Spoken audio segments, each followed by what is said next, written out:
red pill or blue pill. It may amaze you to find that that is now 16 years old.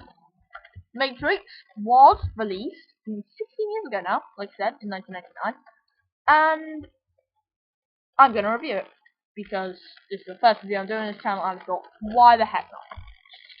So, I am not going to include a plot thesis here, because you've probably already seen it, but if you haven't, like, check on the internet for a plot thesis, or just watch it, because I'm going to put my cards on the table here. It is good.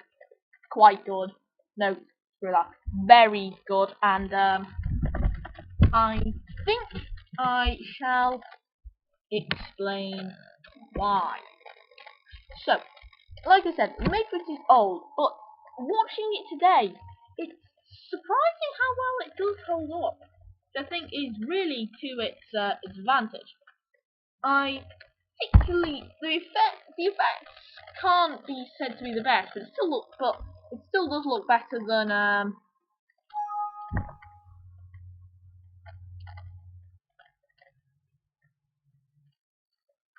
Sorry about that, everybody. Stupid computer. Anyway, as I was saying, it does still look better, or at least it's aged better than Star Wars Episode 1. That's better in every way, because Star Wars Episode 1 is terrible, as I will probably elaborate at some point when I review it, simply because hating on things is a reviewer's day off. Anyway, the effects are particularly at their best, I think, in the scenes, not in the scenes in the Matrix, and also in all those incredibly fun to watch slow motion fight scenes. Not always slow motion, but yeah. And on the point of the subject of the fight scene, the choreography is extremely. The choreography is worth noticing actually. It's very well done, to the point where the fight scenes look like they're improvised, even though it's clear that every single bit has been carefully choreographed. And I think that is definitely to the film's advantage. And moving on from the fight scenes, you also have the characters. The characterization of Neo is alright. What does bug me is you don't get much background information on before he becomes like, the one. Which is a bit of a pity. Well, what can you do? Also, it's strange. The character building is relatively well done, and you do actually notice when like side characters who only got a few lines die, which is something, I suppose. But the thing is, the characterization of Agent Smith particularly interests me because of the way.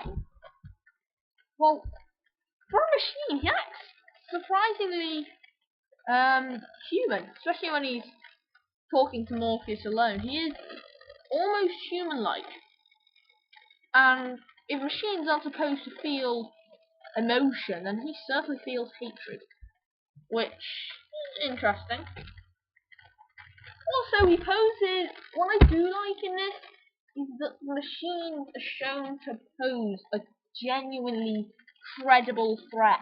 The Sentinel, for example, in the Matrix Revolutions, you can see, and I'm not kidding here, the Sentinels literally just being massacred in like their thousands, Woody Sentinel. But here they're shown as genuinely dangerous, tearing apart the ship and killing the crew. So that's another thing. Plus, the agents are a serious threat.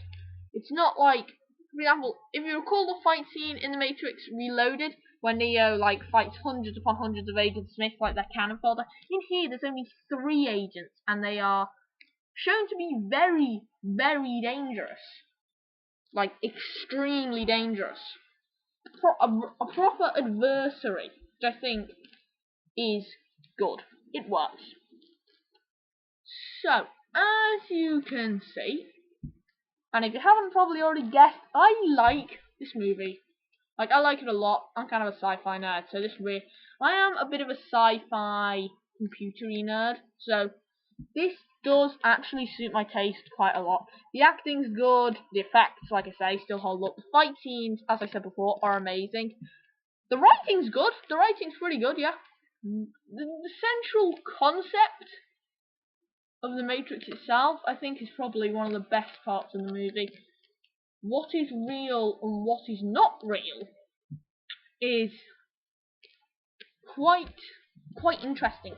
The whole idea that we might just be experiencing simulated reality, and I love the shock when Neo actually wakes up in the the farms, as they're called, fields. Look, I love the way the machines refer to humans as crops grown in fields, liquidizing the dead. But yeah, sorry, going off on a tangent there. So yeah, that shock.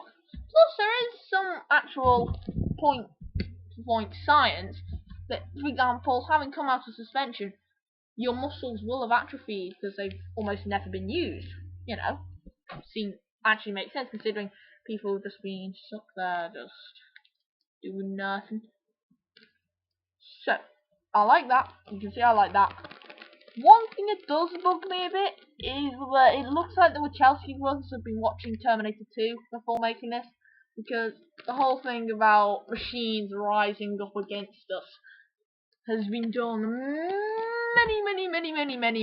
many times.